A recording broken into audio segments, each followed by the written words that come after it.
ได้แก่โรคมะเร็งเนาะมีอยู่หลายชนิดที่จะขอกล่าวโดยรวมเนื่องจากอาการของโรคมะเร็งนั่นมีลักษณะไปในทิศทางเดียวกันก็คือสร้างความทุกข์ทรมานเกิดแก่ร่างกายในส่วนอวัยวะ ที่เป็นแล้วยังลุกลามไปยังส่วนอื่นแถม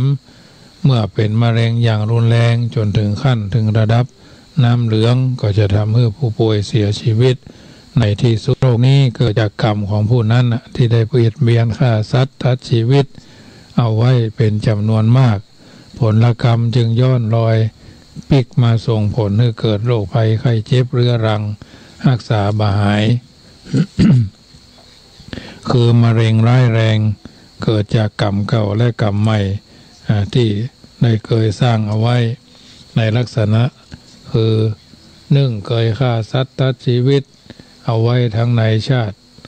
อดีตและปัจจุบันหรือไปทำธุระเกี่ยวกับการทำลายชีวิตของสัตว์น้อยสัตว์ใหญ่โหงฆ่าสัตว์ผลิตยาฆ่าแมลงจึงส่งผลให้ได้เกิดโรคร้ายกับร่างกายที่รักษาไม่ได้2เป็นผู้มีจิตใจเหี้ยมโหดมาตั้งแต่อดีตชาติเคยสั่งฆ่าคนเคยทำร้ายคนให้บาดเจ็บ ถึงเกือบตายพิกลพิการแข้งเสียขาเสียหูเสียตาเนาะเสียอวัยวะการใช้งาน3เคยทำแท้งก็คือฆ่าบุตรของตนหรือใช้เงินให้ความช่วยเหลือคนอื่นเพื่อทำแท้งให้สำเร็จเอาไว้หลายครั้งหลายครา4เคยเบียดเบียนเงินทองจากคนมากมายบนความทุกข์ของคนอื่นทั้งในอดีตและปัจจุบัน2โรคที่เกี่ยวกับหัวใจและหลอดเลือดผู้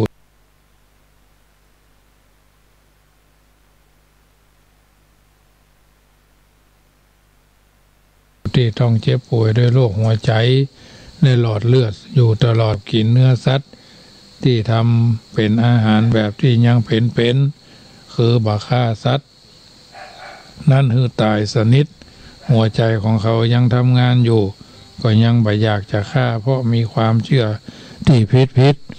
ว่าการรับประทานเนื้อสัตว์แบบเนี้ยยังมีลมหายใจช่วยคือเป็นยาบำรุงร่างกายหรือบำรุงเพศบำรุงทางเพศนี่เนาะ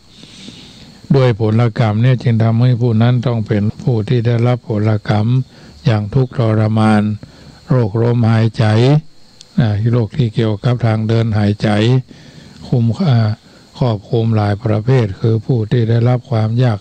ลำบากอารมณ์หายใจ ป่วยเป็นโรคเนื้องอกหลอดลมหอบหืดถุงลมโป่งพองหายใจบัดตันเหนื่อยอิดม้อยขึ้นได้3ขั้น4ขั้นหอบแฮกนะ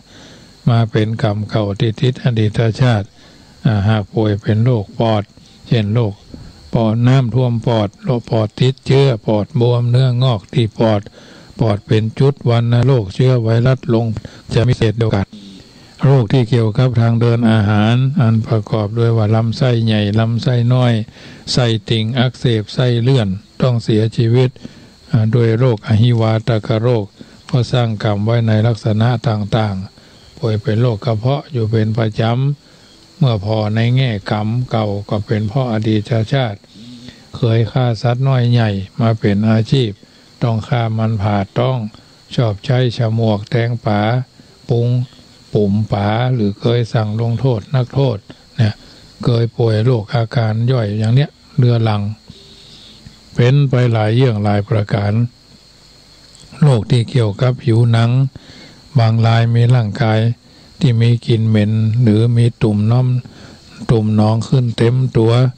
สะเก็ดเงินสะเก็ดทองเนาะผิวหนังผุพองเนี่ยวิบากกรรมเราเนี่ยอาจจะก่อให้เกิดการฆ่าหรือการทำร้ายคนอื่นคือเป็นนั่นเป็นนี่เป็นนั่นเป็นนี่อยู่เป็นประจำก็เป็นสิ่งที่เอาไปได้รับวิบากเป็นประการและต่างๆโรคที่เกี่ยวกับสิปัญญาเนาะอาการเลื่อนลอยความจำเสื่อมลงลืม30ลืม40ลืมหน้า50ลืมหลังก็ว่ากันไปตามวาระการคัด คือฆ่าสัตว์ที่ชอบฆ่าสัตว์โดยความเชื่อที่ผิดว่าการสร้างชีวิตของสัตว์นั้นเป็นสิ่งที่ดีจึงฆ่าสัตว์ในโดยบ่กลัวบาปอาจจะเคย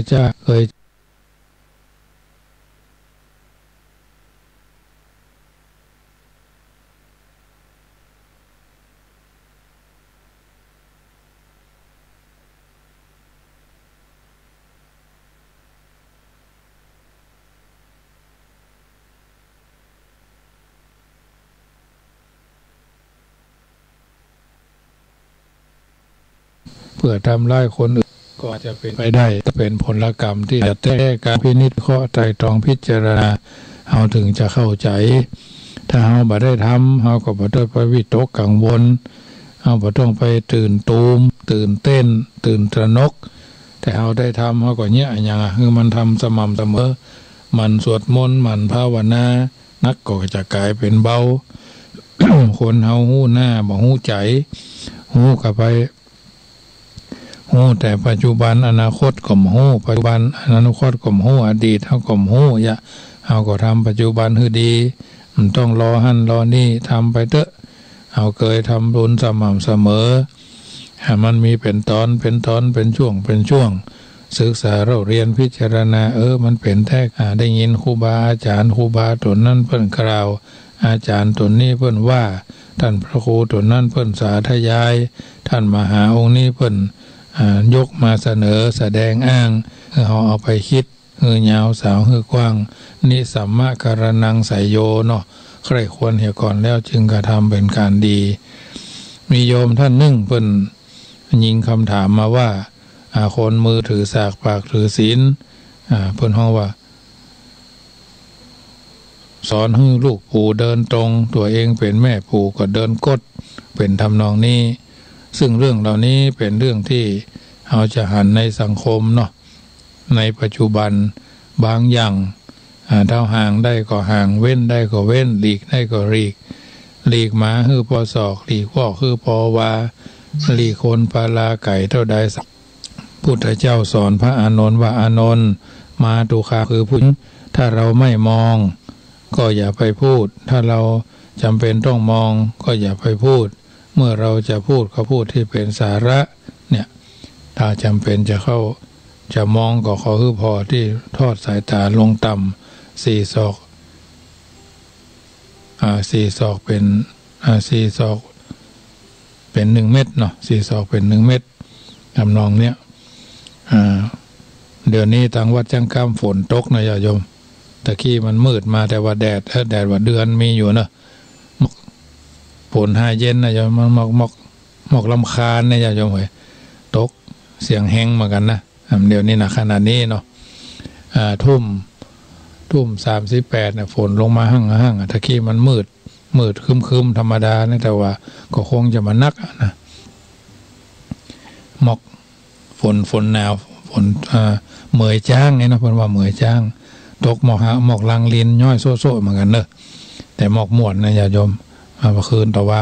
ตอนกลางวันมันร้อนเพราะฉะนั้นญาติโยมมือถือสากปากถือศีลก็เป็นคำที่เพิ่นกล่าวเอาไว้แต่โบราณบอกคนอย่างอันอย่างอี้ตัวเองทำมาได้มันมีทุกยุคทุกสมัยญาติโยม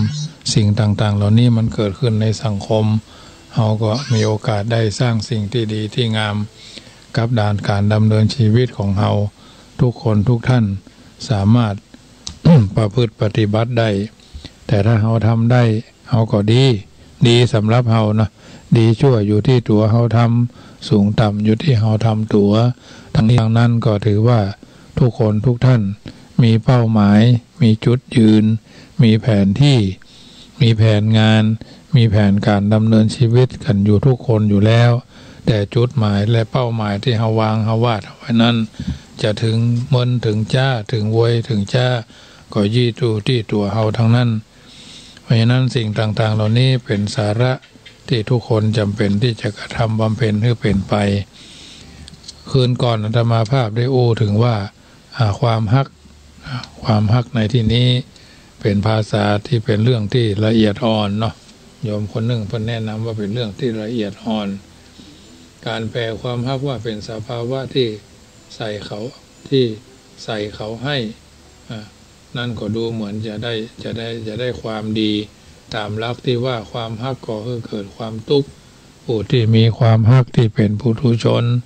ว่าพอใจไม่ยิ่งว่าคนหนุ่มกับน้ำก้อมเป็นคนเฒ่าชราแก่ชราเป็นพระหรือเจ้าบ้านก็ต้องระมัดระวังความฮักของตนให้ดีหากระมัดระวังแล้วไม่อันต้องถูกความรักนั้นทิ่มแทงควิดเอาเสมือนหนึ่งการเลี้ยงสัตว์ที่มีเขามีเขี้ยวงาจะวางตุใจบ่ได้ต้องระมัดระวังอยู่เสมอไม่ฉะนั้นจะถูกควิดผู้บังคับบัญชาจะถูกผู้อยู่ใต้บังคับบัญชาใส่เขาถูกกัดถูกทิ่มแทงมักจะมีตัวอย่างสามีหรือภรรยาถูกใส่เขาหรือหมายถึงการประพฤตินอกใจของแต่ละฝ่ายอาจารย์ก็มักจะถูกซิดใส่เขาใส่เขี้ยวถูกหลอกถูกต้มเหมือนควายหรือถูกเชิดเหมือนหัวสิงโตที่เขาเอาเชิดกันเล่นกันเป็นต้นความฮักในความหมายว่าเปมะนั้นแบ่งออกเป็นสองประเภท1กามะสิตะเปมะกามะนิสิตะเปมะความฮักอาศัยความใคร่2เคหะนิสิตะเปมะความฮักระหว่างครอบครัว1ความฮักอาศัยความใคร่โดยมากมักจะหมายเอาความฮัก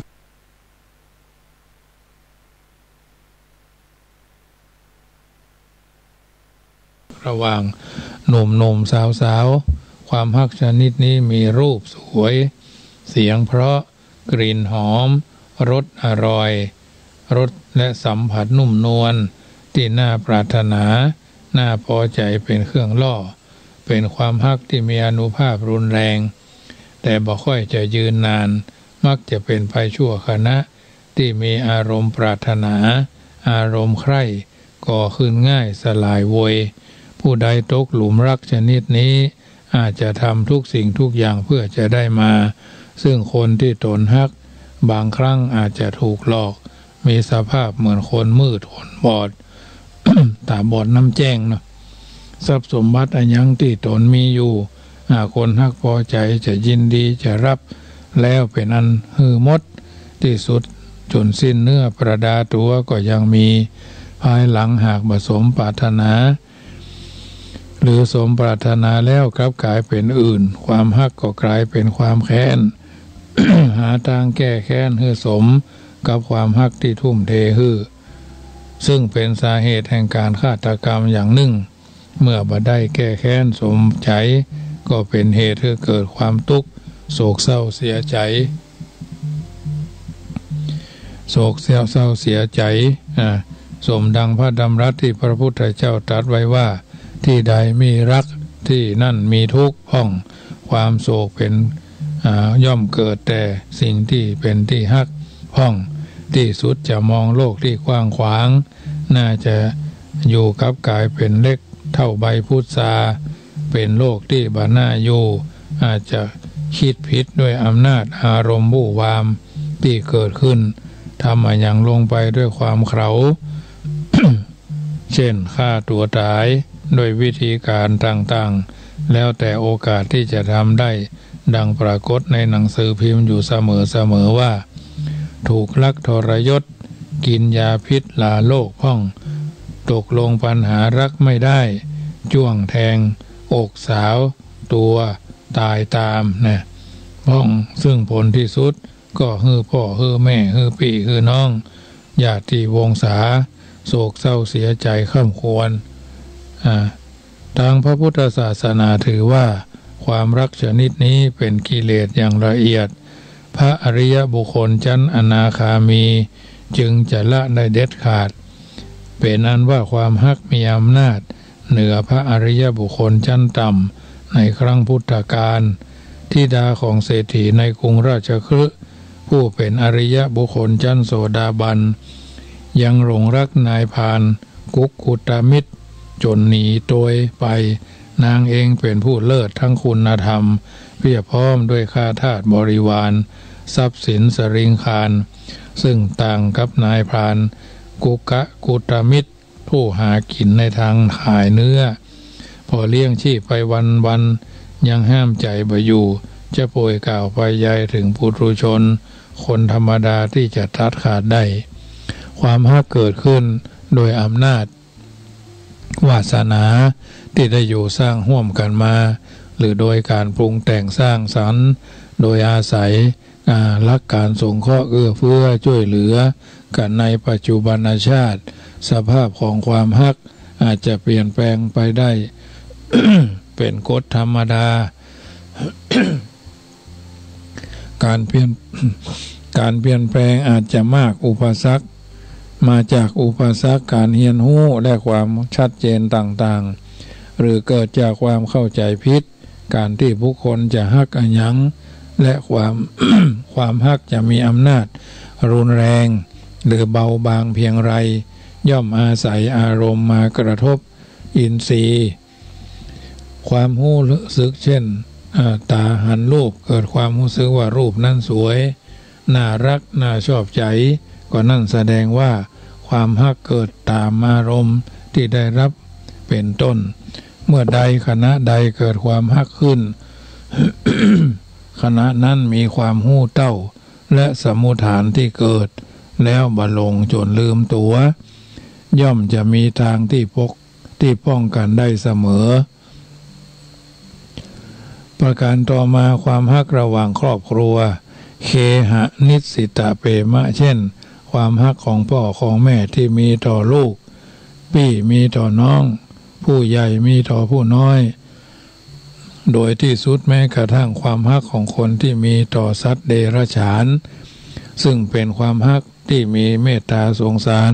เป็นเครื่องผูกพันเป็นความฮักที่เป็นไปอย่างเรียบสม่ำเสมอมุ่งประโยชน์ต่อกันและกัน บางครั้งก็มีอานุภาพรุนแรงเหมือนกันแต่เป็นไปชั่วกาลนานซึ่งจะใช้ถ้อยคำรุนแรงต่อกันก็เป็นไปเพื่อความหวังดีเช่น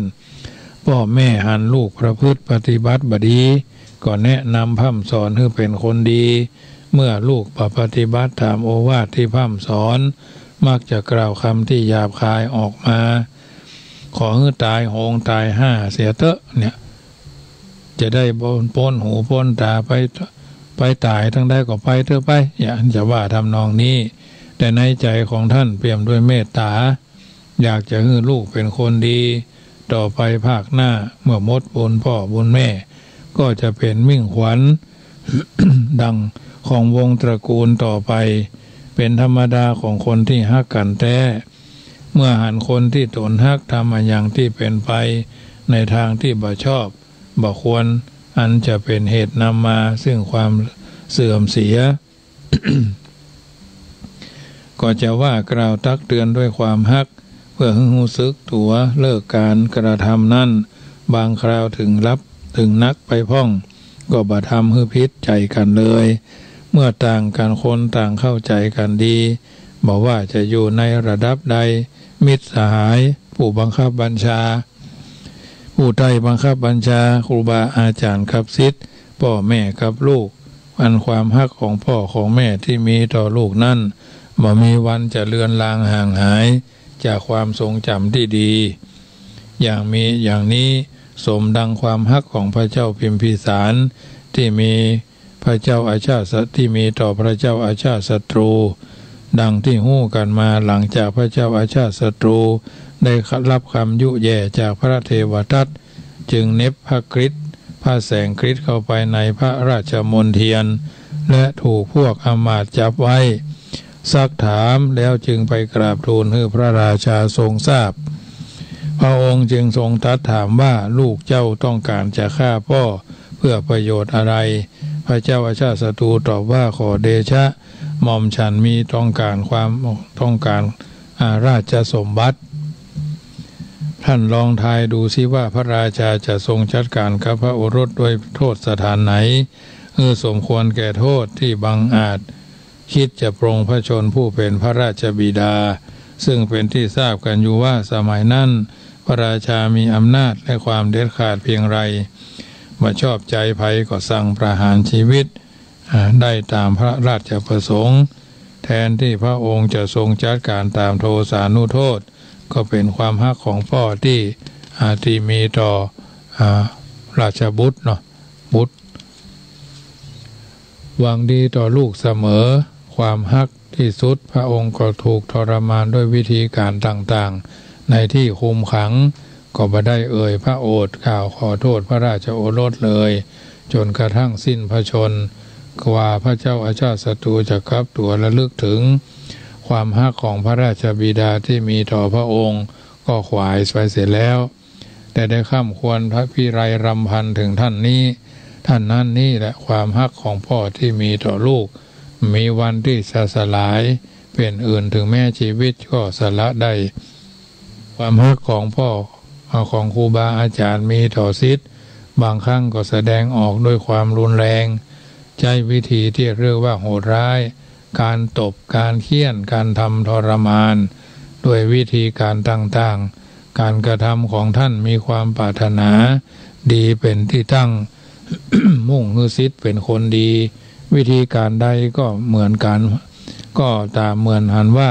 จะเป็นการเตือนให้ศิษย์สำนึกในความเป็นศิษย์เป็นครูบาอาจารย์ยังมีความฮักแห่งชนิดหนึ่งชื่อว่าเปมะ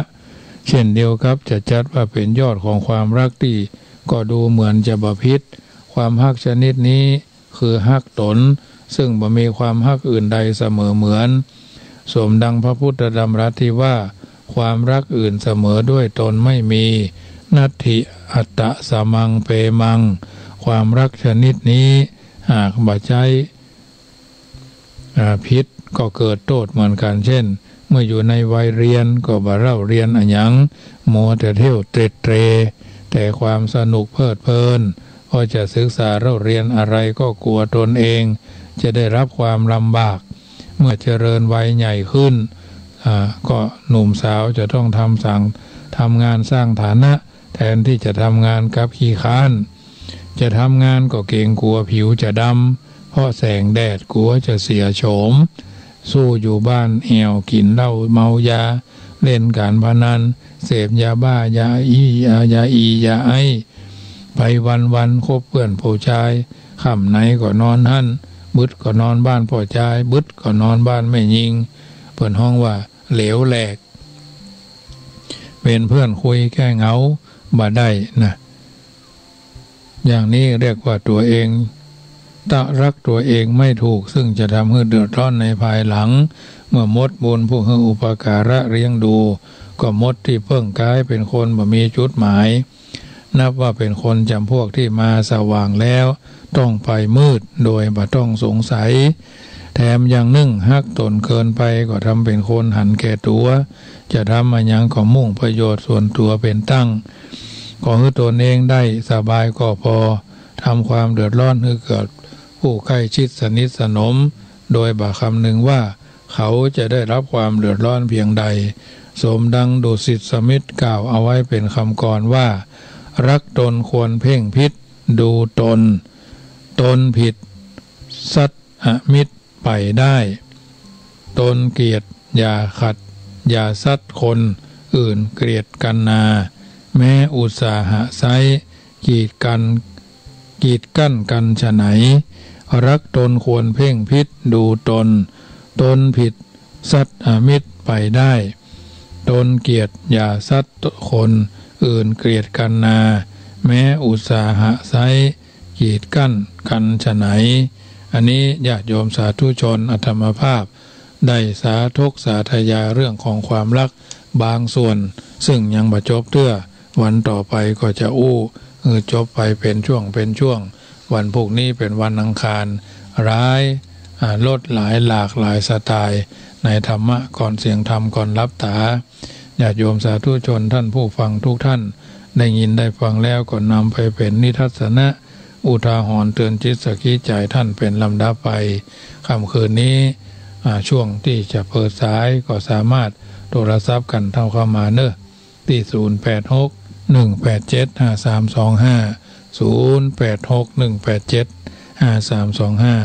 ตรงไหนจุดไหนมองได้ฝนตกพ้องเนอะที่วัดจังกรรมนี่ตกสักระยะหนึ่งสัก10 กว่านาทียุดละญาติโยม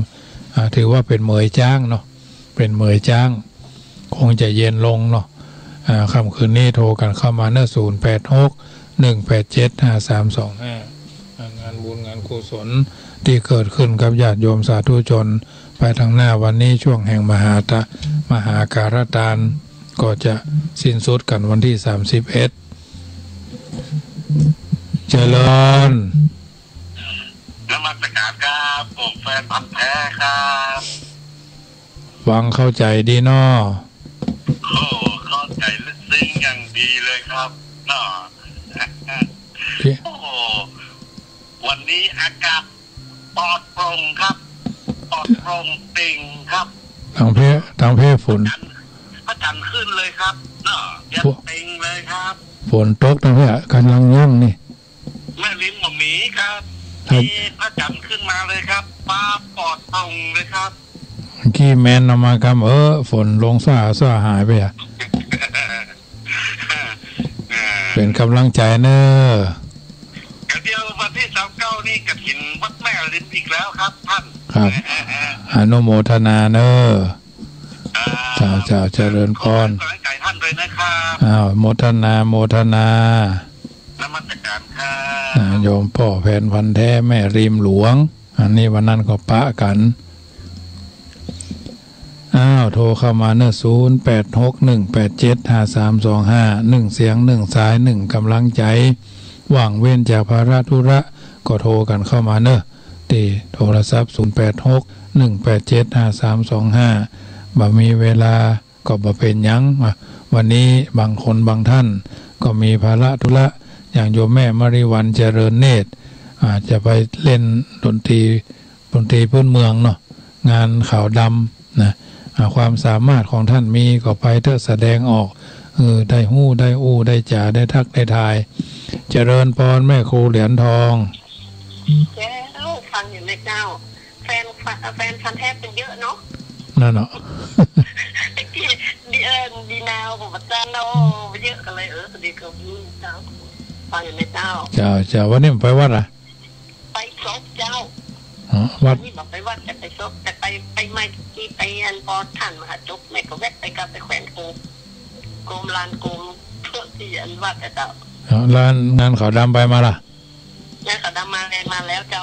แล้วยังมีต่อนะวันถูกกับวันฮือมีหมอทางมหามีงานขาวดำเยอะนี่ตังกดดอยสะเก็ดที่เจ้าโมทนาตัวเนอ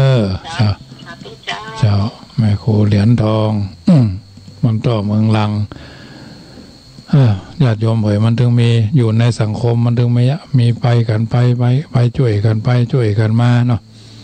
เป็นห้องว่าเอามือของเฮาก็เอาว่าสามายามาริทพังหรอตายแน่เหมือนกันหมดบอกว่าตู้เจ้าบอกว่าเจ้าบ้านบอกว่าศีล5บอกว่าศีล8บอกว่าศีล227อันนี้จังไม่เที่ยงทุกขังเป็นทุกข์นะอนัตตาไม่ใช่ตัวไม่ใช่ตนนะก็ถือว่าเป็นเรื่องธรรมชาติบ่วันใดก็วันหนึ่งที่จะต้องเป็นเช่นนี้บ่เปิ้นก็เฮาไปก่อนก็รู้สึกว่าสบายเนาะเจริญพรให้สาเจ้าทางใด303405ตำบลดงวงเจ้าฟังชัดเจนกว่าทางเพี่ยเจ้าฟังชัดเจนเจ้าฟังมาเมินแล้วเนาะฟังตลอดเจ้าท่านกำลังโทรกันวันนี้อยู่ทางใดฟังตลอดแต่บ่เคยโทรอยู่ทางใดโรงเรียนเนี่ย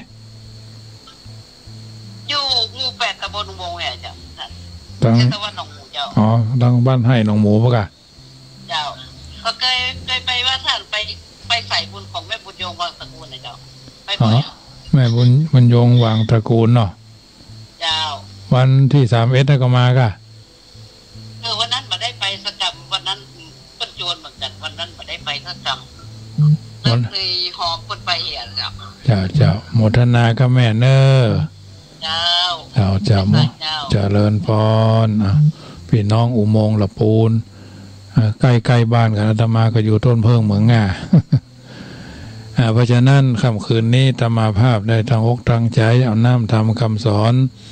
มาเต็นปฏิการะต่อบุญแทนคุณข้าวน้ำกับบรรดาญาติโยมที่ตั้งใจฟังบางท่านก็ได้โทรบางท่านก็ไม่ได้โทรก็ถือว่าเป็นส่วนหนึ่งร่วมด้วยช่วยกัน สิ่งละอันพละน้อยจากน้ำธรรมคำสอนวิทยุเพื่อการศึกษาพระพุทธศาสนาและวัฒนธรรมปลายปีนี้จะไปลืมเนอะวัดจังคำจะตั้งธรรมมหาชาติเวสสันดรชาดกวันที่29 ธันวาเทศธรรมพระเจ้า10 ชาติ31 ธันวาเทศธรรมมหาชาติตั้งแต่ตี 5เป็นลำดับพระจักเทศทุกรูปเป็นพระที่มีชื่อมีเสียงทรงไว้ซึ่งความสามารถเฉพาะบุคคลจะได้มาเทศมาเทศนาเหมือนเช่นทุกปีญาติโยมได้ยินได้ฟังคืนนี้แล้วมีฟักแฟงแต่งเต้าต้นไม้อันเป็นมงคลต้นบะนูนต้นบะขามต้นดอกแกนาหรืออื่นๆที่เป็นพุทธผลกินได้เนาะเอามาบริจาคได้ต้นดอกแกนาต้นบะม่วงตะลับนาคต้นบะนูนต้นบะขามเนาะต้นฟักมะรุมหรือค้อนก้อมเนาะฟักบริตไม้หรือลิ้นควายหรือเพทาเนาะเพกาเนาะ อันนี้ก็มาบริจาคได้วันที่30 พฤศจิกาเนอะจะเริ่มฮับเนาะวันที่หรือเอามาก่อนก็ได้แล้วแต่ความสะดวกสบายอยู่จุดไหนมงใดมีงาขาวงาดำงาต่ำเข้าน้ำเพิงน้ำอ้อยก็น้อมเอิญเจริญพรเอามาร่วมกันได้คนละเล็กคนละน้อยคนละนิดคนละหน่อยเป็นการร่วมด้วยช่วยกันเนอะทางนี้ทางนั้นเพิ่งอยู่สุขสบายกันทั่วหน้าค่ำคืนวันนี้รายการเสียงธรรมเสียงธรรมรับอรุณก็ดีเสียงธรรมก่อนรับตาก็ดีได้ยินได้ฟังแล้วก็นำไปเป็นนิทัศนะอุทาหรณ์ภาคเจ้าก็เป็นรายการเสียงธรรมรับอรุณแหมซ้ายเนาะเจริญพรนมัสการพระคุณเจ้าบหันได้ยินเสียงเมินแล้วได้เจ้าว้าววันนี้เจ้าไปแต่ก็ตามกฐินมาเจ้าอนุโมทนาบุญนะเจ้าโมทนาครับแม่ด้วยเนอเจ้าโมทนาโโทษประจันนะกับเจ้ามันผูกไม่คืนละเวลายาวก้อยปะกันนอเจริญพร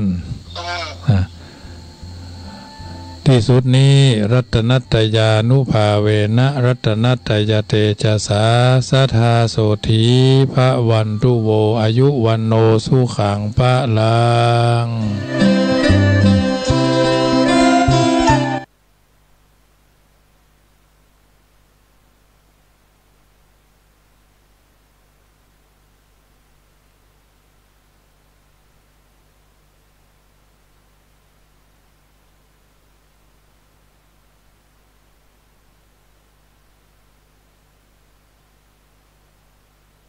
โย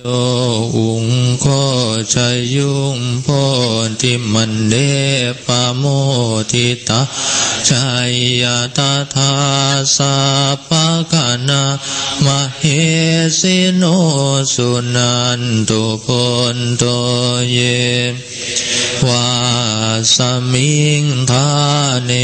อธิกาตาทิหายุกาสัทธาโหนตุสุขิตาพัทารา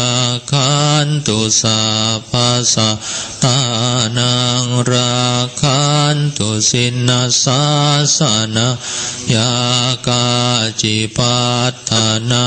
เตสังเพปุเรนตุมโนรัฐายุตกาเรภวัสสันตุวัสสังวัสสาวลาหกา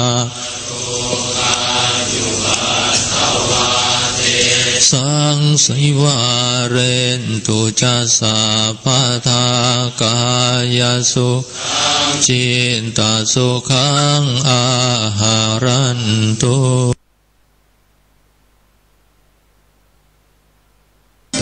สัพพ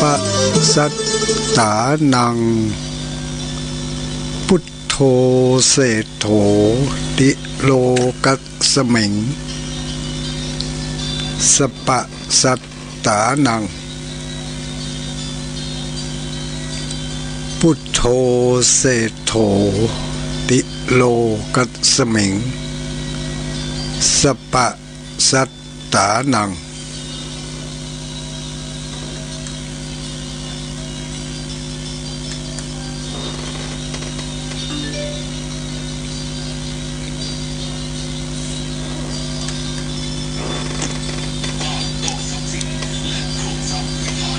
ขอความนอบน้อม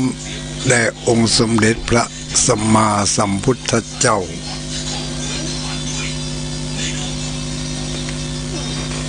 ขอน้อมอภิวาทพระสัทธรรมเจ้า